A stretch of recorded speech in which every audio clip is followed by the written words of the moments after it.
In sooth, I know not why I am so sad. It wearies me.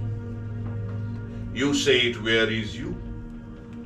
But how I caught it, found it, or came by it, whereof 'tis born, I am to learn. And such a want with sadness makes of me that I have much ado to know myself. This is precisely how Shakespeare's Merchant of Venice begins. And these lines are enunciated by Antonio, the Merchant of Venice, the eponymous protagonist, as it were. Or is he the protagonist? We'll find out. But even as I recited those lines, a few things came to my mind very naturally. Shakespeare wrote in verse, blank verse, but verse all the same.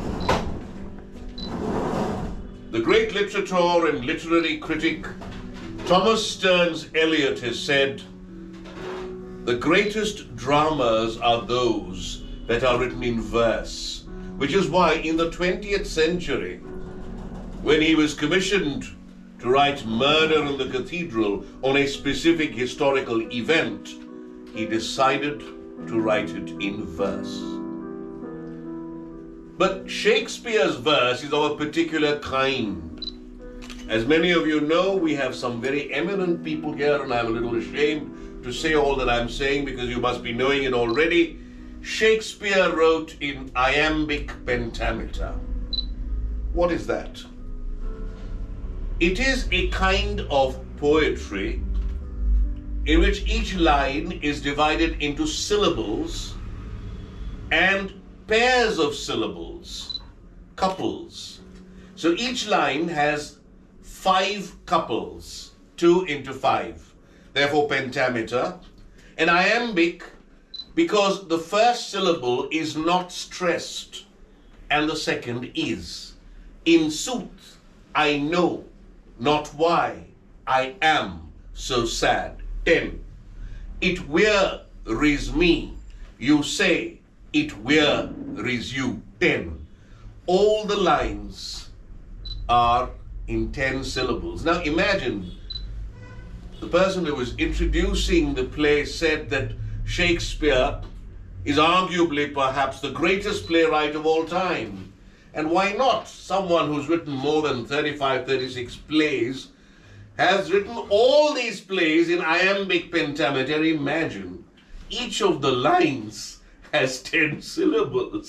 Sometimes he writes in prose, but that is deliberate for dramatic effect. Like, for example, Lady Macbeth's last monologue before she perishes in the play is in prose. Now, so this is the first thing that struck me, that he writes in blank verse. Banglateo kintu আমরা blank verse-এর কথা শুনেছি, জেনেছি। মাইকেলের কবিতা যদি আপনারা পড়েন তাহলে দেখবেন সেখানে যে ধরনের ছন্দ ব্যবহৃত হয়েছে সেটাকে বলা হয় অমিত্রাক্ষর ছন্দ। সচকিতে বীরবর দেখিলা সম্মুখে ভীম তমশূল হস্তে ধূমকেতু সম খুল্ল তাত বিভীষণ বিভীষণ রণে। এতক্ষণে অরিন্দম কহিলা বিষাদে জানিনু কেমনে আসি লক্ষণ পশিল রক্ষপুরে। হায় তা তো উচিত কি তব এ কাজ নিকষা সতী তোমার জননী সহোদর রক্ষ শ্রেষ্ঠ শুলি শম্ভুনিভ কুম্ভকর্ণ ভ্রাতৃপুত্র বাসব বিজয়ী নিজ গৃহপদ তাতো দেখাও তস্করে চণ্ডালে বসাও আনি রাজার আলয় কিন্তু নাহি গঞ্জি তোমা গুরুজন তুমি পিতৃতুল্য ছাড়োদার যাব অস্ত্রাগারে পাঠাইব রামানুজের সমন ভবনে লঙ্কার কলঙ্ক আজি ভঞ্জিব আহবে। অবশ্যই বীর রসে এটা লেখা, কিন্তু অমিত্রাক্ষর ছন্দ, অর্থাৎ এটা অভ্যন্তরীণ ছন্দ। অন্তমিল নাও থাকতে পারে, শেক্সপিয়ারে অন্তমিল মাঝে মাঝে আছে, বেশিরভাগ ক্ষেত্রে নেই, কিন্তু একটা ছন্দ। The great literary critic and poet Professor P. Lal once said that for poetry to be poetry, you require what he called the 3 M's, music, which comes from the rhythm, metaphor, which is so important, and milieu, because the poetry has to refer to a space, a society. Shakespeare has all of that. The other question that I raised was, is Antonio the protagonist? Now, there are many more characters in The Merchant of Venice. Yes, Antonio is the Merchant of Venice. He's a very important business person there in Venice, and he has many friends who are also, involved in business, and they're called the Magnificos of Venice. People like Salarino and Salerio, and Bassanio is a very close friend, whereas Antonio is very wise and prudent. Bassanio seems just the opposite. He's not a profligate, but he is a spendthrift. And he has very interesting logic. He borrowed some money from Antonio, and he squandered that money for some reason. So he says, lend me some more money. Then I'll be able to give you the earlier money. The analogy is very interesting. He says, if you shoot an arrow into the air and it gets lost, then fire another arrow and watch the second arrow very carefully. And you will see where it lands, then you will recover not only the second arrow, but also the first arrow. Now, Bassanio is another person who could be called a protagonist, because The Merchant of Venice has several stories. There's the Bond story, there's the casket story, there's the ring story, and there's the love story of a Christian and a Jew. Bassanio comes to Antonio and he says,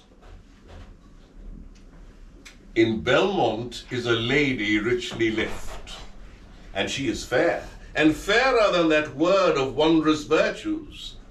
Sometimes from her eyes I did receive fair speechless messages. Her name is Portia, nothing undervalued to Cato's daughter Brutus's Portia.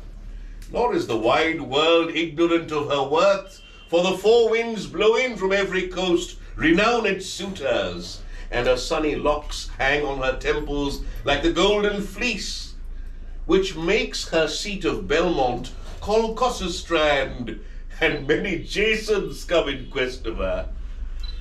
Oh, my Antonio, had I but the means to hold a rival place with one of them, I have a mind presages me such thrift that I should questionless be fortunate. Bassanio, in this speech, says that he wants to go to Belmont to compete for the hand of Portia. আমরা যাকে স্বয়ম্বর বলি, সেটা একটা স্বয়ম্বরের আয়োজন করা হয়েছে, এবং এটা নিঃসন্দেহে যারা পিতৃতন্ত্রের বিরুদ্ধে তারা কিন্তু পছন্দ করবেন না, কিন্তু সেই সময় তো ওই ধরনের রব ওঠেনি। তবুও শেক্সপিয়ারের এই নাটকে আপনি দেখবেন পিতৃতন্ত্র নিয়ে কথা আছে, নারীবাদ নিয়েও কথা আছে, অনেকগুলো বিষয় এসেছে যেগুলোকে আমরা উত্তরাধুনিক বলে থাকি। তো সেখানে ওই স্বয়ম্বরে বাসানিও যেতে চায়, এবং ও বলছে যে ওর মনে হচ্ছে, ওর হাড়ে হাড়ে সে টের পাচ্ছে যে ও জিতবে, কারণ ওর মনে হয় যে পোর্শিয়া ওর দিকে তাকিয়েছে এমন ভাবে, ওর দৃষ্টিতে সে এমন এক আর্দ্রতা অনুভব করেছে, ওর মনে হয়েছে যে ওই প্রকৃত মানুষ যিনি পোর্শিয়ার স্বামী হতে পারেন। But he doesn't have money, so he wants to borrow money from Antonio, and if Antonio lends him the money, then he will not only return his earlier debt, but he will also give this money back and more. But the problem is, Antonio doesn't have money at this point of time. All his money is invested in his ships, and they've set sail, so they have to go to someone to get the money. Now this is a problem. Who do they go to? They have to go to a money lender. And who best to go to? They don't know really. They want to go to a man called Shylock. Now Shylock is another very, very important character in this play. He could be called one of the protagonists too, or if we want to use Aristotelian language, he's perhaps the antagonist. In fact, Aristotle, in his Poetics, defined structure very well, and he said that plays are usually to be divided into 5 acts: introduction, complication, crisis, climax, resolution. We're now in the introduction part. I've talked about Antonio, talked about Bassanio, and I'm going to talk about Shylock. So this is following the Aristotelian structure which Shakespeare himself followed. Now let me tell you a few things about Shylock. Now, Shylock is a money lender, but he's very bitter. His bitterness stems from the fact that he has been unnecessarily vilified by the people in Venice. Now, Venice is very important, crucial to the Merchant of Venice, as also to my presentation of this play, Shakespeare in Venice. Shakespeare wrote 2 plays set in Venice. The other is the famous Othello, which I will refer to later. And he had many of his plays set in Italian settings. Now, Shylock is annoyed, one, because he's discriminated. He's not a Christian, he's a Jew. He's an alien, he doesn't belong to Venice, he comes from another country. And thirdly, he's a money lender. This profession of money lending is looked down upon. আপনারা মনে করবেন শরৎচন্দ্র একটি ছোট গল্প লিখেছিলেন একাদশী বৈরাগী, যারা পড়েছেন, আমাদের পাঠ সংকলনী ছিল স্কুলে, যে সে নিচু জাতের ছিল, সেটা তো একটা ব্যাপার। তার চেয়েও সে যেহেতু এই টাকা ধার দিত, তাকে একটা অন্য চোখে দেখতো মানুষ, এবং শরৎচন্দ্রের সহমর্মিতা কিন্তু এই ছোট গল্পের মধ্যে থেকে বেরিয়ে আসে। আমরা যদি মার্লোর জু অফ মল্টা পড়ি, আমরা যদি মার্চেন্ট অফ ভেনিস পড়ি, আমরা দেখি এখানেও সেটা বহাল। তো ও ভীষণভাবে ভেতরে ভেতরে একটা রাগ পুষে নিয়েছে। এখন দেখে সেই খ্রিস্টান, সেই অর্থবান খ্রিস্টান আন্টোনিও ওর কাছে এসছে এবং টাকা চাইছে। কত টাকা চাইছে? 3000 ducats. Shylock says, 3000 ducats. Well, for 3 months. Well, Antonio shall be bound. Well, ওরা বলছে, will you answer? Give me an answer. Yes or no, what? And Shylock says, Signor Antonio, many a time and oft in the Rialto you have rated me about my monies and my usances. Still have I borne it with a patient shrug, for sufferance is the badge of all our tribe.